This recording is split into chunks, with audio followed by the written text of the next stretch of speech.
Our journey begins in the country that brought us this. And this. Bond. James Bond. And this. This. And this. The Gordon clan flourished on the green hills of Scotland, and some even got into brand management and came up with a family logo and a mission statement. Do well and let them say. Now some Gordons think this mission statement meant, do your best, and don't worry about what other people say about your work.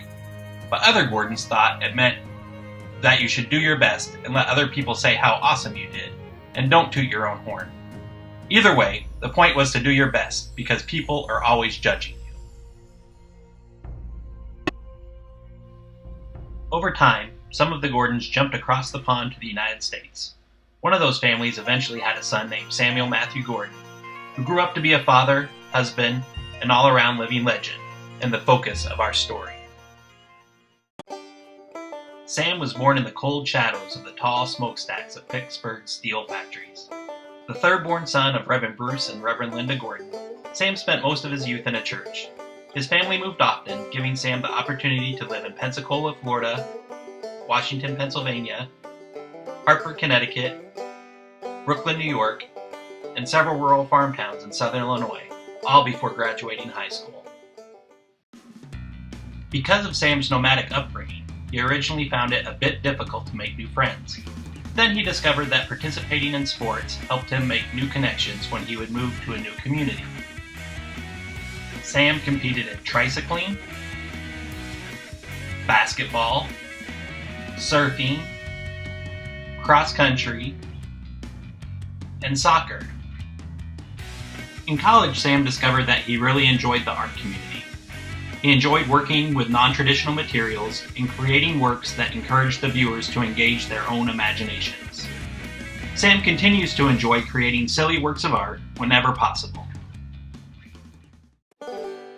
Sam's early work experience included working on a dairy farm, teaching both a middle school and an elementary special education classroom, mowing lawns, working as a preschool teacher, a taxi driver, a librarian, and even a substitute minister. Along the way, Sam picked up several skills he would need to continue on his dream to become an electronic communications specialist. In 2006, Sam and his family moved to California to work at the #1 public university in the entire world.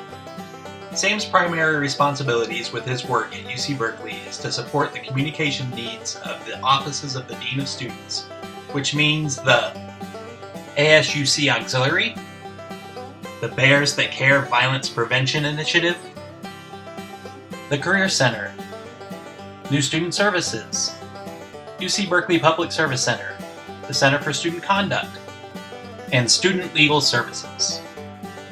Some of these offices have their own communication staff, such as the ASUC Auxiliary and New Student Services, so those offices function independently. For the other offices, Sam provides design and web support. Along with the many Dean of Students websites, Sam hosts several other sites for offices outside the Dean of Students.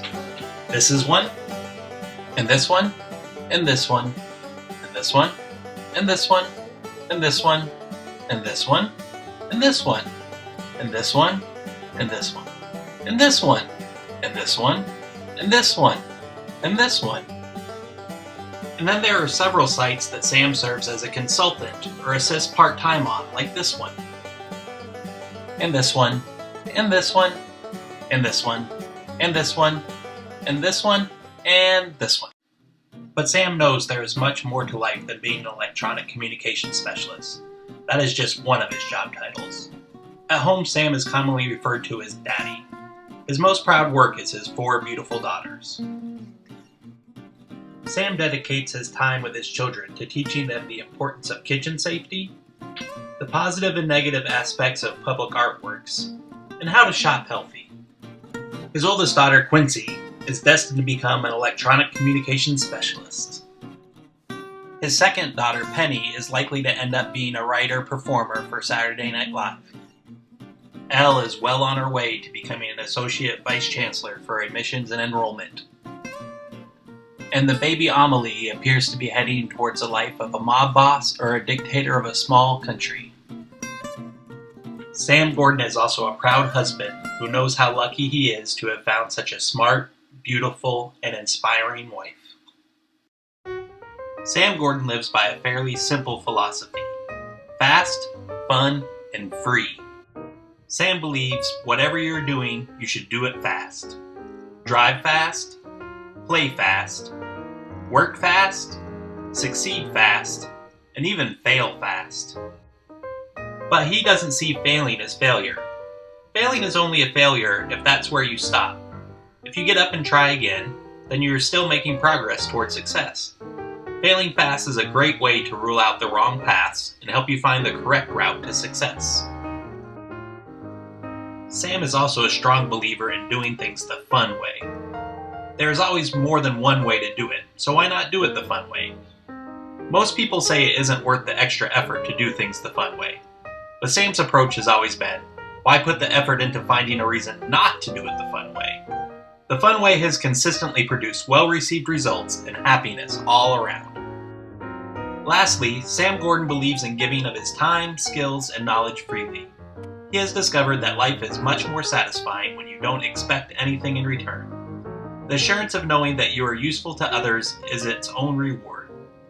When you give freely, you know for 100% certainty that you will be taken advantage of. But that is okay, because that person is getting to have a great day, and you are facilitating their happiness. In conclusion, Sam Gordon has an old soul forged in the magically moss-covered hills of Scotland, a character strengthened by his birth in the heart of America's steel industry, and a passion for diversity and adventure nurtured through his constant relocation. He was blessed to be raised in a family full of love and respect and trust. His work experience has given him an amazing breadth of skills, but more importantly exposed him to an incredibly talented group of people to learn from. His wife and daughters give him immeasurable amounts of care and inspiration that will be sure to continue as Sam Gordon lives his ridiculously beautiful life.